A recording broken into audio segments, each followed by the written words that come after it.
ये एक कनाल का घर है, उसकी कंस्ट्रक्शन हुई हुई है। ये इसका वॉशरूम है। आप देख सकते हैं कि इस वॉशरूम की ये स्लैब जो है, इसको संकन स्लैब बोलते हैं।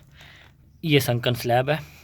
ये कमोबेश अभी 4 से 6 इंच हम नॉर्मल स्लैब के लेवल से डाउन रखी हुई है, ताकि अब इस फर्स्ट फ्लोर पे जब हम इस वॉशरूम के सीवरेज के पाइप शाइप्स डालें तो उसका और फिर डालने के बाद जब हम उसको कच्चा करें तो वो लेवल और ये वाला जो स्लैब का लेवल है इसमें कोई फ़र्क ना आए। तो अब इनकी आप कंक्रीटिंग देख सकते हैं। इस टाइम बड़ी ज़बरदस्त फिनिश आया हुआ है। कोई हनी कॉमिंग हमें नज़र नहीं आ रही कहीं पे। यहाँ पर आप एक कॉर्नर पे कॉलम है। फिर ये एक रूम है इसका। यहाँ पर भी कंक्रीट जो है अच्छी हुई हुई है। और सिर्फ यहाँ पर एक चीज़ आप नोट कर सकते हैं कि जो स्टील का जो कॉलम का टाइस दिए गए हैं, एक तो वो 135 एंगल के साथ हुक नहीं हुई हुई, मतलब उसकी जो हुक है वो 135 डिग्री पे बैंड नहीं हुई हुई, 90 का बैंड दिया हुआ है। और दूसरी जो वीकनेस हमें यहाँ पे नज़र आ रही है वो है सेंटर टू सेंटर डिस्टेंस। वो काफ़ी ज़्यादा लग रहा है, 1 फुट से भी ज़्यादा लग रहा है। तो इस चीज़ से अवॉइड करना है। इस तरफ अगर आप आएँ तो यहाँ पर भी कंक्रीट के जो कॉलम्स हुए हैं वो बिल्कुल ठीक हैं, लेकिन ऊपर इसमें जो फ़िलहाल हमें देख के आइडिया हो रहा है कि एक तो वही हुक का जो है 135 का बैंड नहीं है, और माइट भी इस कॉलम के अंदर जो स्टील है उसकी सेंटर टू सेंटर भी 1 फीट से ज़्यादा इन्होंने रखी हुई है। इससे भी आपने अवॉइड करना है। ये एक और कॉलम है। ये वॉशरूम है।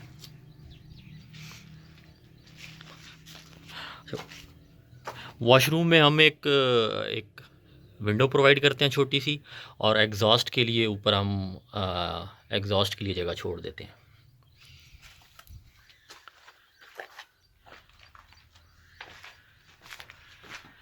आप देख सकते हैं यहाँ पे ये वाला जो स्पेसिफिक कॉलम हमें नज़र आ रहा है यहाँ पे, ये इसकी थोड़ी सी भराई ठीक नहीं हुई।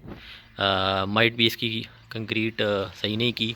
और दूसरा, अगर आपको मैं थोड़ा जूम इन कर दूँ तो यहाँ पे थोड़ा सा स्टील हमें बाहर आया हुआ नज़र आ रहा है। तो इसकी मेन वजह क्या थी कि जो क्लियर कवर था वो ठीक प्रोवाइड नहीं किया गया यहाँ पे, जिसकी वजह से वो जो ऊपर है वो स्टील वहाँ पे थोड़ा सा बाहर को निकला हुआ है। बाकी ये कॉलम जो है इसकी हनी कॉमिंग भी हुई हुई है। यहाँ पर भी आप देख सकते हैं, ज़रा जूम इन करके दिखा देता हूँ। ये सारी हनी कॉमिंग हुई है। तो ये एक कॉलम हमें नज़र आया है जिसकी सही भराई नहीं की गई, कंक्रीटिंग नहीं की गई, जिसकी वजह से। और अगर आप थोड़ा सा, मैं आपको जूम इन करके दिखाऊं तो ये जो कॉलम है ये थोड़ा सा टेढ़ा नज़र आ रहा है हमें। यानी कि आप जब ये ऊपर को लेकर जाएंगे हम इस कॉलम को फर्दर, तो इसको हमें ज़बरदस्ती बेंड करना पड़ेगा इसको स्ट्रेट करने के लिए। तो इस चीज़ को अवॉइड करने के लिए हमें करना क्या चाहिए, जब हम स्टील बांध रहे हों उस टाइम हमें इसकी अलाइनमेंट ठीक रखनी चाहिए। जब हम शटरिंग बांध रहे हों तब प्रॉपर क्लियर कवर देना चाहिए, ताकि ये स्टील जो है बिल्कुल इसकी अलाइनमेंट मेंटेन रहे।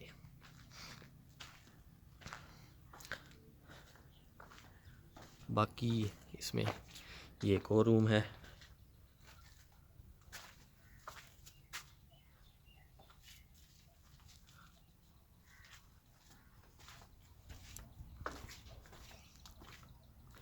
ये भी एक रूम है यहाँ पे, और इसकी भी जो कंक्रीट हुई है वो अच्छी हुई हुई है। बिल्कुल भी हनी कॉमिंग हमें नज़र नहीं आ रही। यानी कि इसका कंक्रीट का मिक्स सही बनाया गया था, और इसमें वाटर सीमेंट रेशो सही रखी गई थी, और इसमें प्रॉपर जो है वो इसकी पोरिंग की गई, जिसकी वजह से हनी कॉमिंग नहीं आई। यहाँ पर भी ये देख सकते हैं, ये बड़ा ज़बरदस्त किस्म का कॉलम कास्ट किया गया, बीम कास्ट की गई है। इसमें भी इसकी फिनिशिंग भी बड़ी स्मूथ है, और इसमें भी कोई हनी कॉमिंग नहीं है।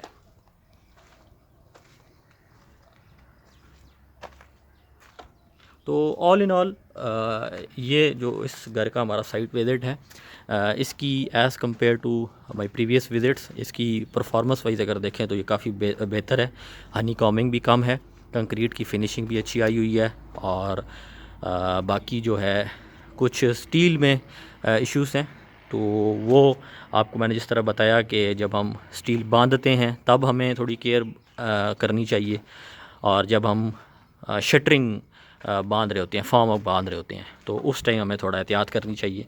तो ये जो छोटे मोटे स्टील के जो इश्यूज़ हैं इनसे हम बच सकते हैं।